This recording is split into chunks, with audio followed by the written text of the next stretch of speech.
Bonjour à toutes et à tous et donc bienvenue pour une nouvelle inversion. Ça fait extrêmement longtemps que j'ai pas sorti quoi que ce soit sur ma chaîne. Je suis un peu désolé parce que moi aussi ça m'énerve de voir que j'ai rien sorti depuis un moment. Et donc ça me force à des fois aller plus vite que, que ce que j'aurais prévu de faire. Mais bon voilà, j'ai eu beaucoup de problèmes perso, j'ai eu des problèmes de PC, j'ai eu énormément de trucs qui m'ont emmerdé et qui m'ont pas laissé le temps ne serait-ce que de tourner une inversion alors que j'ai déjà quelques sujets, donc j'espère pouvoir en sortir de façon un peu plus régulière en attendant qu'il y ait un gros projet qui va arriver. Enfin un gros projet au niveau de ma chaîne en tout cas. Mais donc je vais pas vous en parler plus parce que j'en ai marre de faire des teasings pour des trucs qui sortent dans 6 mois. Et donc voilà, donc aujourd'hui on va parler d'un sujet assez qui a pu passer inaperçu pour la plupart des gens. Donc moi j'ai été touché de façon directe mais pour des raisons spécifiques et ça je vais en parler après. Donc ce serait pour parler du Shadowban. Donc le Shadowban qui est un mot anglais parce qu'il n'y a pas vraiment de traduction littérale à ça. Le Shadowban de Twitter en fait c'est quelque chose d'extrêmement simple mais d'extrêmement emmerdant sur le site. C'est qu'en fait en faisant certaines actions il y a des chances que vous soyez, entre guillemets, mis en position de shadowban pour un temps déterminé. Ça peut aller de quelques heures à 2 semaines, si je ne me trompe pas. En tout cas, des informations que j'ai vues, c'était à peu près 2 semaines. Et au bout d'un certain nombre de shadowban, bah, vous finirez par être shadowban définitivement. Alors le shadowban, c'est quoi? C'est quelque chose de très simple qui existait déjà avant. C'est pas Twitter qui l'a inventé, ils ont juste repris et réappliqué au site. Ça vient en fait de base, donc de ce que j'ai lu en tout cas. Donc ça c'est uniquement des recherches que j'ai effectuées. Il se peut que je sois totalement dans le faux, mais bon, c'est pas grave, je vais assumer ce que je dis. Donc ça vient des forums sur internet où en fait si un utilisateur était victime de, comment dire, si un utilisateur était coupable plutôt de propos racistes, de propos sexistes, de spam, de choses comme ça, au lieu de tout simplement bannir son compte et faire en sorte qu'il refasse un compte et puis voilà, il était mis en situation de shadow ban, donc un ban d'ombre entre guillemets si on pourrait dire en français, qui serait en fait tout simplement le fait que il a accès à toutes les fonctionnalités classiques du forum, mais les gens ne voient pas les messages qu'il poste. Donc en fait, il est tout à fait invisible pour la plupart des gens. Et Twitter a remis ça à jour récemment, enfin récemment, ça fait 1 mois, 2 mois, peut-être 3 mois grand maximum que ça a été fait. Notamment pour lutter contre les gens qui ont des propos racistes, sexistes, antisémites, tout ce que vous voulez comme type de truc, anti-LGBT, tout ça. Et bah, j'ai les règles sous les yeux, vu que Twitter a publié les entre guillemets règles pour ça, donc j'ai les règles sous les yeux. Au niveau de, donc c'est classé sur, je mettrai le lien en description comme ça vous pouvez être sûr que je ne dis pas de conneries, vous pourrez vérifier les informations vous-même. J'ai du mal à parler, ça se voit que ça fait longtemps que j'ai pas fait d'inversion. Donc c'est relatif donc en français indiqué en spam. Donc moi je l'ai lu en anglais une première fois et là je l'ai retrouvé en français sur le site vu que c'est sur le site de support de Twitter, donc le centre d'assistance de Twitter. Et bah, je vais vous lire les différents points intéressants du truc et vous les expliquer à un niveau, à mon niveau parce que je ne peux pas malheureusement tout expliquer et vous dire à quel point quand même c'est au final une belle connerie. Mais bon, ça on y reviendra après. Donc spam, nous nous efforçons de protéger les utilisateurs de Twitter contre les abus techniques et le spam. Tout compte impliqué dans les activités mentionnées ci-dessous pourra être temporairement bloqué ou risque d'encourir une suspension définitive. Donc là il ne parle même pas de shadowban en français parce que tout simplement c'est un truc qui n'a pas encore été découvert. Donc il y a beaucoup d'articles en anglais sur le shadowban. Il y a beaucoup de gens qui en parlaient à un moment. C'est pas un truc nouveau sur Twitter, sauf qu'ils l'ont modifié il y a quelques mois pour dire que ce soit beaucoup plus strict. Et ce qui fait que ça s'est appliqué à masse de monde d'un coup, et donc du coup il y a beaucoup de gens qui ont gueulé. Et donc voilà. Donc la monopolisation de nombre d'utilisateurs, donc c'est tout simplement le fait de voir le nombre de comptes que vous créez. et si c'est genre uniquement le concept de je crée un compte pour dire que la personne qui souhaiterait créer un compte avec ce nom-là ne puisse pas le faire. Donc c'est pour ça que les comptes considérés comme inactifs au bout de 6 mois sont maintenant, si je ne me trompe pas, supprimés ou mis en libre disposition au niveau de l'arrobase. Et aussi la création de comptes au but de vendre, donc l'utilisation des flux de contenu de tiers pour mettre à jour et conserver des comptes en utilisant les noms de ces tiers.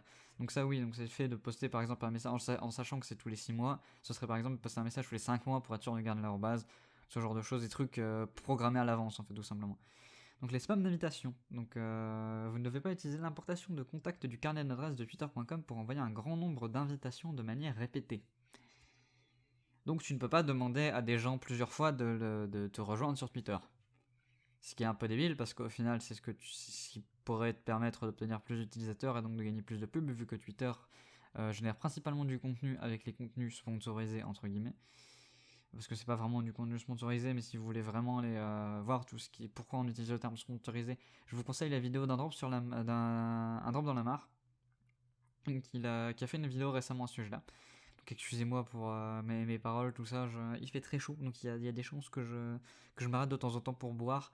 Je couperai pas l'enregistrement parce que je m'en fous absolument et que voilà, je préfère faire tout ça d'un coup, parce que sinon ça veut pas dire que je refais mes prises. Donc voilà, le spam d'invitation, la vente de noms d'utilisateurs, ça c'est logique, ça c'est tout à fait logique que t'es pas supposé revendre des profils Twitter. Même si t'as énormément de followers, c'est juste débile. Les programmes malveillants ou le hameçonnage, donc pas publier ni fournir de liens vers du contenu malveillant, ça c'est aussi logique. Et maintenant on arrive à la partie intéressante, la partie du spam. Vous ne devez pas utiliser le service Twitter dans le but de spammer quelqu'un. Ce qui est considéré comme spam évoluera constamment car nous réagissons face aux nouvelles techniques et tactiques des spammers. Voici certains des facteurs que nous prenons en considération pour déterminer qu'une conduite relève du spam. Alors vous vous êtes abonné et ou désabonné de nombreux comptes sur une courte période, particulièrement si vous l'avez fait par des moyens automatisés. Donc ça veut dire que tu ne peux pas, par exemple tu es nouveau sur Twitter, première fois que tu te fais un compte, tu commences à suivre des gens, donc genre tu commences par les grosses têtes d'affiche, Cyprien, Squeezie, et puis après tu vois à côté sur Twitter, je pense, j'explique vite fait pour ceux qui ne connaisseraient pas Twitter, on ne sait jamais, à droite, quand vous allez sur un compte et que vous en followez un, il y a les comptes entre guillemets liés, donc les comptes dans le même genre que vous pourriez suivre. Donc par exemple, c'est quelqu'un qui arrive sur Twitter, il n'a jamais été sur Twitter avant, il dit tiens, je vais follow tous les youtubeurs, tous les vidéastes que je connais. Et en disant qu'il souhaite en follow une centaine. Donc il follow une centaine de personnes très rapidement.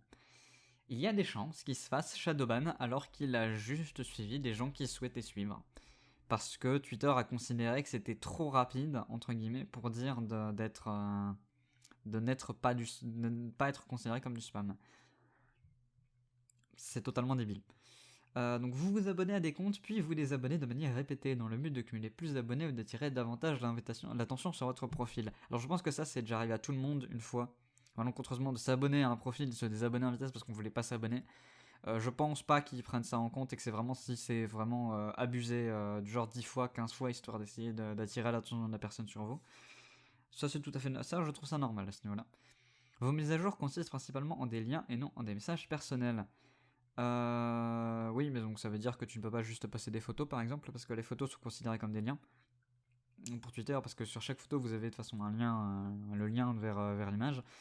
Donc si par exemple tu es un compte professionnel de photographie et que tu décides de poster de temps en temps des paquets de photos que tu as prises sur internet, t'as pas intérêt à le faire et à juste poster les photos. Il faut que tu postes un petit message avec, parce que sinon tu as des chances de te faire considérer comme étant t'as des chances de faire considérer ton compte comme étant du spam. Un grand nombre de personnes vous bloquent. Alors, oui, ça en effet, il y a des très très grands cas où si tu es bloqué par environ 5000 personnes, c'est potentiellement que ton compte est dangereux.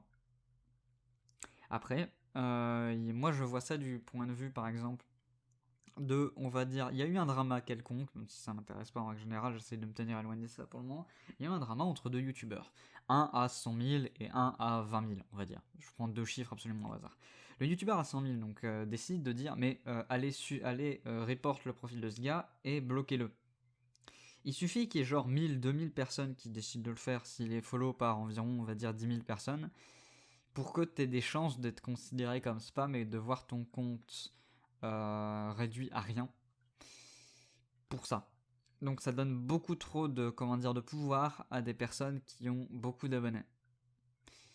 Mais après ça reste de la responsabilité de chacun, donc je ne vais pas commencer à trop aller dans le côté. Ça c'est une bonne raison en cas général. Il y a quelques exceptions qui vont malheureusement, c'est ce que Twitter va appeler des dommages collatéraux. Le nombre de plaintes pour spam rempli à votre compte est très élevé. Ça c'est normal. C'est logique que si on envoie des plaintes pour spam à quelqu'un, il se fasse ban pour spam. Ça je ne vois pas de raison de dire l'inverse. Vous publiez du contenu en double sur plusieurs comptes ou plusieurs mises à jour en double sur un même compte.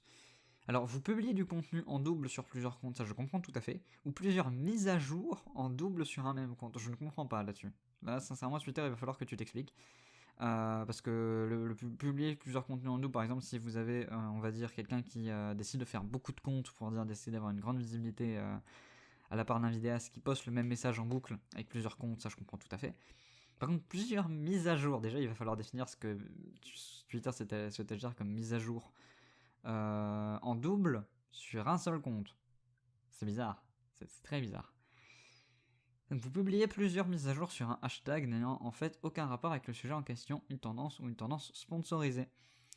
Ça, oui. C'est parce qu'il y a beaucoup de gens qui mettent masse de hashtags pour dire d'essayer de faire grimper leur publication et d'augmenter leur visibilité, alors que des fois ça n'a totalement aucun rapport. Bah là c'est exactement contre ça que Twitter se bat, donc ça je trouve c'est très logique.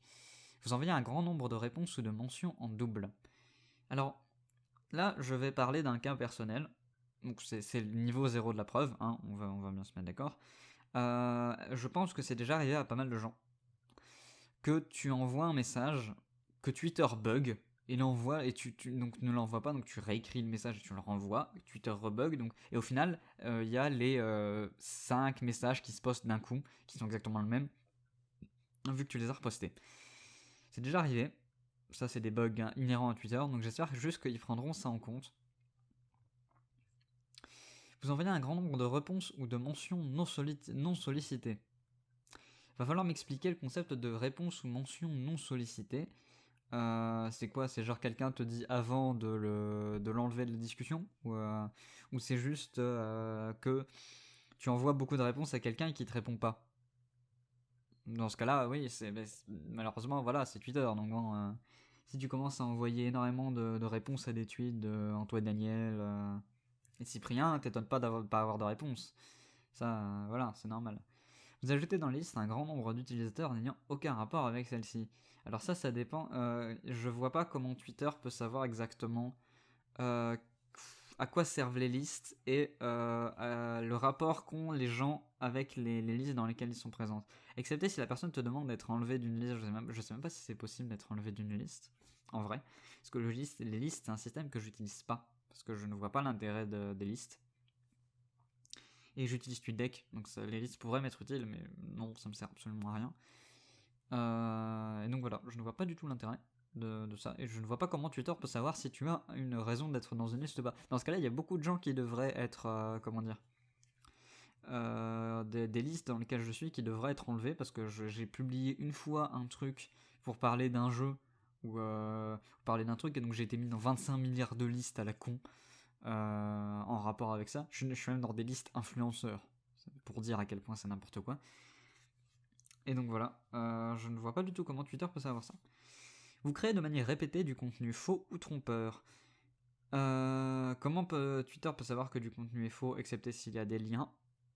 Pareil avec le contenu trompeur. Donc ça doit être prouvé, ça doit être envoyé via plainte, je suppose, pour dire de savoir. Donc ça c'est bon. Vous suivez des comptes où vous aimez ou retweetez des tweets de façon aléatoire ou agressive. Donc là Twitter littéralement te dit tu peux utiliser Twitter. Par contre t'as pas intérêt à trop ou trop suivre trop de comptes ou retweeter trop de trucs. Hein. Parce que voilà, tu peux utiliser Twitter mais modérément. Parce que sinon c'est agressif. Donc ça veut dire que littéralement on va prendre mon exemple. Actuellement, j'arrive à peu près aux 60 000 tweets, ce qui est énorme. Je suis environ à plus de 78 000 likes. Enfin, 78 000 faves. Pour les anciens. Est-ce que ça veut dire que théoriquement mon compte peut être considéré comme agressif parce que j'ai mass like des trucs à un moment? C'est bizarre quand même hein, de se dire que Twitter ne laisse pas utiliser Twitter. Et c'est aussi pour ça que ça n'a aucune réponse de temps en temps, enfin aucune logique de temps en temps. Twitter se contredit lui-même. C'est vous pouvez utiliser Twitter, mais pas trop. Hein, on veut bien que vous l'utilisiez, mais vous likez pas trop de trucs, vous retweetez pas trop de trucs. Donc voilà. Vous publiez des liens trompeurs, par exemple des liens d'affiliation, des liens vers des programmes malveillants, ça d'accord, c'est tout à fait logique. Vous créez des comptes trompeurs ou des interactions, des comptes trompeurs ou des interactions de comptes trompeuses. Donc ça, c'est quand par exemple tu te crées un compte pour dire de te répondre à toi-même. Bon, dans un sens, ça fait juste que tu te sens extrêmement seul, mais bon, à part ça, je vois pas vraiment de trucs dangereux à ce niveau-là. Par contre, les comptes trompeurs, oui, ça forcément, si c'est des comptes qui sont supposés être des copies de comptes connus, ça c'est tout à fait logique. Et vous vendez ou achetez des interactions de comptes, par exemple vente d'achat d'abonnés, etc. Ça c'est aussi tout à fait logique. Vous utilisez des applications ou services tiers prétendant pouvoir permettre l'obtention de plus d'abonnés. Oui, ça c'est logique. Et donc voilà, on a fait à peu près le tour, donc je vous mettrai ça en lien de description. Mais surtout, moi, ce qui m'étonne déjà, c'est le fait que donc, tu ne puisses pas utiliser Twitter trop, parce que Twitter n'aime pas que tu utilises trop Twitter, tu vois, c'est normal. Et aussi le fait que de plus en plus, donc moi en fait, comment j'ai été touché par ça, à savoir que depuis quelques mois, je me suis mis à faire du roleplay sur Twitter en anglais, donc c'est un domaine extrêmement peu connu de Twitter, donc je l'ai découvert moi-même par hasard. Et donc j'ai commencé, donc je me suis créé plusieurs comptes en fonction des personnages que j'interprétais. Et littéralement, j'ai eu quelques-uns de mes comptes qui se sont fait shadowban pendant un moment. Et littéralement, pour ceux qui font du quelconque RP à ce niveau-là, c'est littéralement détruire toute interaction qu'un compte peut avoir avec le reste du monde. Parce que littéralement, le shadowban fait que tu n'apparais plus dans les notifications, que les gens ne reçoivent plus de notifications même sur leur portable, donc sur leur téléphone pour dire de savoir que tu as répondu. Il n'y a que les messages privés qui marchent. Autant dire que les messages privés, quand c'est avec des inconnus, c'est moyen. Et tu perds un peu l'envie d'aller sur Twitter en fait.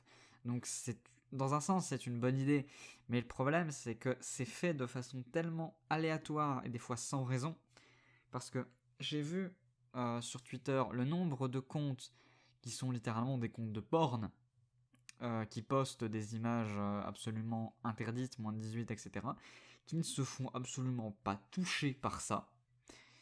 Alors que moi j'ai été touché sur des comptes, littéralement des comptes de RP. Donc des comptes où je fais rien d'autre que répondre à des messages et avoir des interactions avec des gens. Ce que je conseille de faire si des gens veulent obtenir un meilleur niveau d'anglais, c'est de chercher des choses comme ça, des forums, ou même d'aller sur Twitter, même si ça commence un peu à être la merde, pour faire du roleplay en anglais. Parce que ça vous permet de bosser votre anglais en fait, ça vous permet de bosser beaucoup mieux votre anglais. Donc, enfin, chacun a ses techniques, mais moi c'est comme ça que je fais. Et donc voilà. Donc je trouve ça extrêmement stupide, vraiment, ce que Twitter commence à faire. Ça se voit que le site en fait il a des gros problèmes, mais qu'ils savent pas comment les régler. Et j'espère qu'ils vont. J'espère que déjà que je vous ai appris des choses, donc évitez les likes et les retweets intempestifs autant que possible, parce que sinon ça vous arrivera de nulle part et vous ne saurez pas comment réagir. En règle générale, un shadowban, en fonction de ce que vous avez fait, ça peut aller de quelques heures à max 14 jours. De ce que j'ai lu en tout cas. Après, il y a des techniques que j'ai vues qui n'ont pas fonctionné à mon niveau, pour dire de se faire enlever quand c'est un shadowban, complet. Donc il n'y a aucun moment où ça va s'arrêter. Malheureusement, je ne pourrais pas vous aider à ce niveau-là parce que j'ai essayé, mais j'ai peut-être mal essayé des techniques, donc je ne peux pas savoir. Parce que oui, moi j'ai même un compte de RP qui s'est fait complètement shadowban, que j'ai dû abandonner du coup. Parce que voilà, ça, littéralement, je ne pouvais plus rien faire avec. Et donc voilà. J'espère que cette vidéo vous a plu. Normalement, j'espère que je vais enfin faire ce putain d'inversion sur. Oui, je commence à sortir les gros mots, excusez-moi, je suis crevé, j'ai beaucoup de mal à dormir en ce moment, mais bon, ça ne vous intéresse pas. Donc j'ai vraiment envie de faire cette inversion sur le JDR. Mais voilà, j'espère, il faut que j'arrive à trouver l'angle. Ou alors je pars en total nawak complet comme j'ai fait ici. N'hésitez pas si ça vous plaît ce genre de petits trucs où je lis littéralement des trucs. parce que je vais pas mettre d'image à l'écran ou quoi que ce soit, parce que ça me prendrait beaucoup trop de temps, et que j'ai pas le temps en ce moment pour dire de faire de vrais montages avec tout ce que j'ai à côté. Et donc voilà, j'espère que ça vous a plu. N'hésitez pas à me dire si ça vous a plu, ce genre de truc, parce que peut-être que j'en referai si je retrouve des trucs un peu bizarres comme ça sur des sites entre guillemets connus, des choses que les gens savent pas forcément. Et donc voilà, comme d'habitude, hein, le like, abonnez-vous, partagez, mais pas trop apparemment. Et ben, j'espère que ça vous a plu. Et donc, ben, je vous dis à bientôt pour une prochaine vidéo. Allez, à plus.